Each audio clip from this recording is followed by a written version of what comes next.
Well, sure way, Matt. It is 1 week later. It is the end of the Cleveland Browns season. We are in mourning that and once again mourning the loss of two of our former leaders, former general manager John Dorsey and former head coach Freddie Kitchens. They gave us. We lost a couple more mediocre men. Yes, we did. But for now, we'd like to take a moment just to remember them. They left us with a couple great things that I think will endure and possibly immortalize them or immortalize the words. Freddie gave us a beautiful soundbite of if you don't wear brown and orange, you don't matter. He also gave us whoopty hell.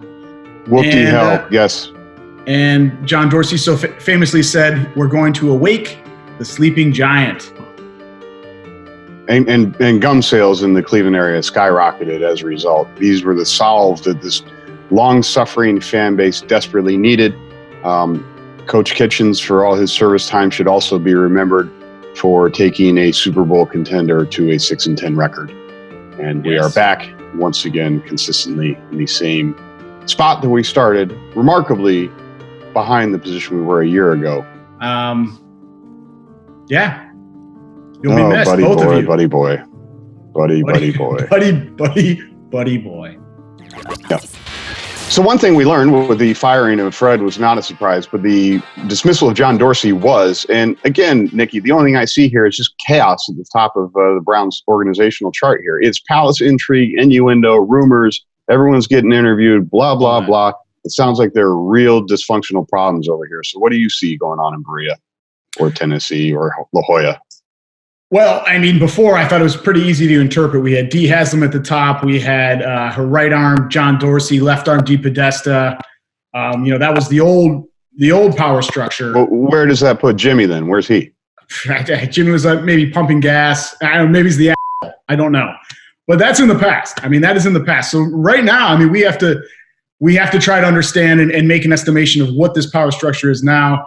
I think Jimmy is now the head. I feel like he's definitely he's taken the lead role here. He's got JW, his son-in-law, somehow involved. Maybe he's the right hand now. Maybe Dee Podesta is still the left. I think maybe this time they're working in tandem. I have no idea. I do know that Dee Podesta's contract, I believe, is up this week. So they're going to have to figure out really, really quickly how he figures into the future of the Cleveland Browns. It seems to be a total free-for-all. In fact, some might say it is like a headless chicken. Okay. Short way, Matt. We have gotten word, obviously, not early this morning, but this morning, that Coach John McCarthy was given the Dallas Cowboys job. I know he was your guy. Tell me what you're feeling. Look at my outfit. This is why I'm in black.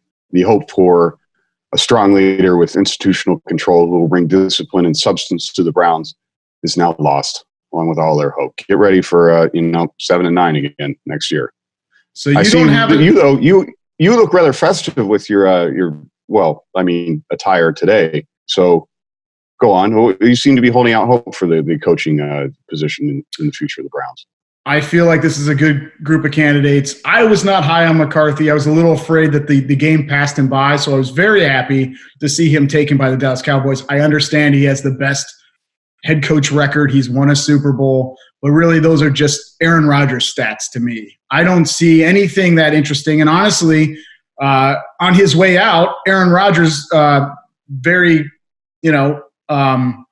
clearly planted a knife in his back, saying that basically off the record family that that the game has passed Coach McCarthy by.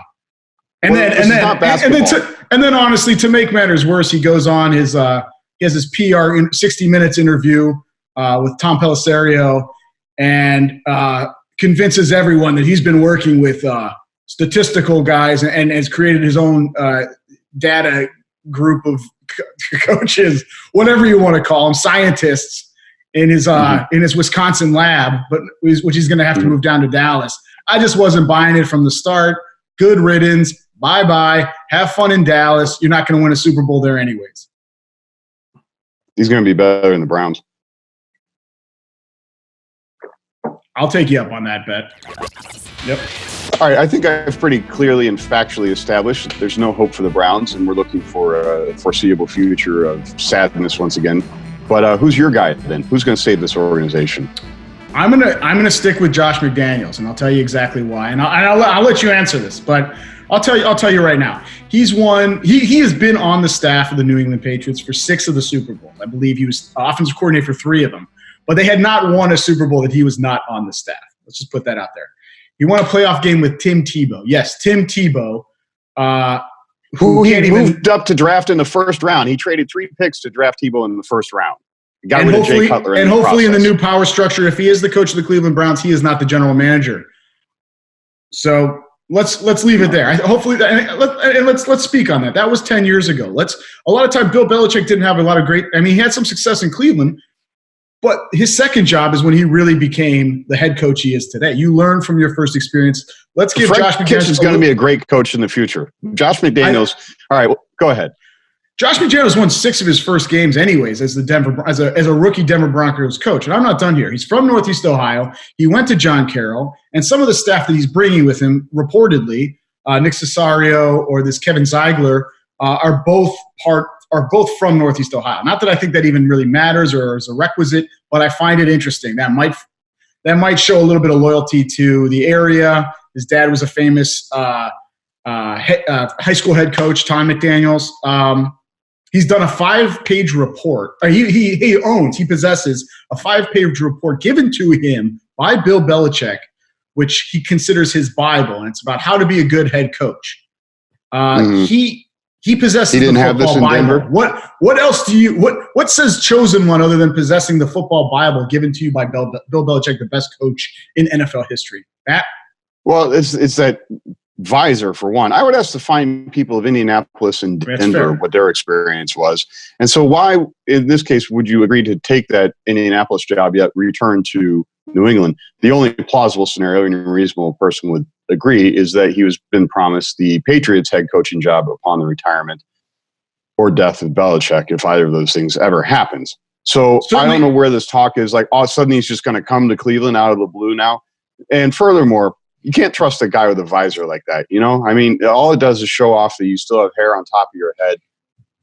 Wearing it on a 40-degree night in the middle of January makes no sense. I might as well be wearing eye black in the studio here. It looks totally absurd.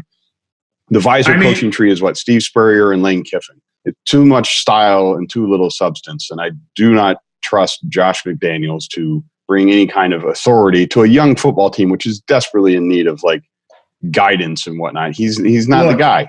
Look, your visor defense is strong. I understand exactly what you're saying there, but I will argue that what happened in Indianapolis was a little bit different. He's interviewing with them. He gave them, I believe, a verbal contract. He was still in the playoffs at that time, so couldn't actually sign a contract, and then was probably offered more money than he can turn his nose down. So you're saying he's the highest paid offensive coordinator in the league. Okay. I also heard a rumor that Jim Irsay showed up at his house drunk, but that's just a rumor. So I don't want to report Jim Irsay showed up at everyone's house drunk. I don't want to report rumors on. I don't want to report rumors on Sportz Guyz, but that is what I heard. Wasn't it a lot easier when our only insinuated that Jim Irsay is drunk and at your doorstep? I am insinuating. I mean, I'm not insinuating that. Let's go back to, okay, I guess in your perfect world, the only head coaching candidates are Greg Williams, Freddie Kitchens, and Condoleezza Rice. Why don't we go back to 2019 and see how you like it? I would strike Freddie from that list. Go on. Well, he was the candidate. Appropriate for this team. That's right. Pardon? No, he was the candidate. He was a candidate. He was a legitimate candidate last year and also got the job. So yeah, that was the coaching search last year. Be happy with what you got right now. Well, Nikki, of the only remaining candidates we have here that have been signed elsewhere or come to their senses and ran far from Berea, Kevin Stefanski, the Vikings offensive coordinator, appears to be rising to the front, if nothing else, by a process of elimination here. So I'm not in favor of giving another job to another first head coaching job to a coordinator, although it would be a step up from giving it to a position coach. On this hand, though, this guy is just a little too slick put together. I think his beard is a little too manicured. He's got those just from NGQ Grecian formula good looks that make me skeptical that he can pull it off as a head coach, especially the type the Browns need. Yeah. I mean, I'm surprised you would even bring him up. Definitely doesn't seem like someone you would support typically, but yeah. I mean, the one thing I will say for him is he has probably done it with less. He's done it with Kirk Cousins.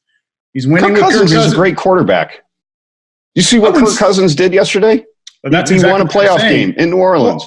Well, I would argue Kirk Cousins has only done it with Kyle Shanahan and Kevin Stefanski. So he's done it with good offensive coordinators, which, yeah, I mean, using that logic, Kevin Stefanski is a good offensive coordinator. Though I guess we already know that. Is he a good head coach is the question. I'm a little skeptical. They recently released a little audio of him talking to his offensive line, just, BS and small talk stuff, and he did not seem very impressive.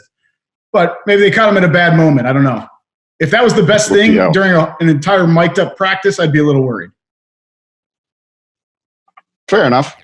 Prediction time. Hey, you know what though? It's prediction time. That's why I'm wearing this silly hat. What do you got? I want to make a prediction. I want to make the next head coach of the Cleveland Browns will be Josh McDaniels, and that'll be tied up, if not this evening, tomorrow morning. That's my prediction. That's very bold on your part. I think the next head coach of the Cleveland Browns will not be named for another week at least, because there are 35 more candidates to interview, because there's no plan other than to throw every name in the market out there to try and generate some goodwill and interest in the Browns in the hopes that they can sell more tickets. I think, if anything, Jimmy Haslam's going to hire Urban Meyer because he's popular in Ohio and will help drive tickets and merchandise sales. There you have it. If you're a woman who knows how to dress but just can never find the right fit, it's time to stop blaming your extra curves and start shopping at Lane Bryant. Lane Bryant knows you and the way you want to dress. Where fit comes first and style comes a close second. Crops, tops, blouses, and jeans, we have them. Lane Bryant, you are what you are, and that's exactly how we want you. Lane Bryant.